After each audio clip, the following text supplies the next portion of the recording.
Hello అండి అందరూ. బైబిల్‌లో ఉపవాసం గురించి చాలా క్లియర్‌గా రాసి ఉంది.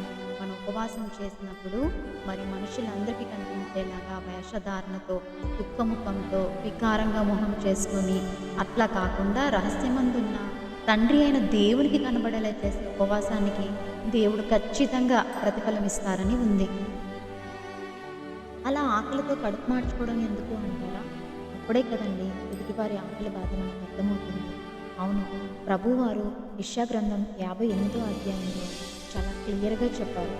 నీ ఆహారం ఆకలి గొనిన వారికి పెట్టుటయు, నీ రక్త సంబంధికి ముఖం తప్పింపకుండుటయు, దిక్కుమాలిన బీదలను నీ ఇంట చేర్చుకుంటుయు, వస్త్రహీనుడు కనపడినప్పుడు వారికి వస్త్రములిచ్చుటయు.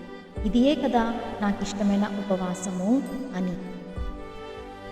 అంతేకాదు మన ఉపవాస దినం కలహాలతో, గుద్దులాటలతో, పనివారి చేత కఠినమైన పని చేయించడం, లేదా మన రెగ్యులర్ రొటీన్ జాబ్స్‌లో మునిగిపోవడం, లేదా ఇంటెన్షనల్‌గా గోనె పట్టు కట్టుకొని బూడిద రాసుకొని కూర్చోవడం లాంటివి కాదు గానీ, దుర్మార్గులు కట్టిన కట్లు విప్పడం. అంటే మనం ఎవరిని అణిచివేయకూడదు.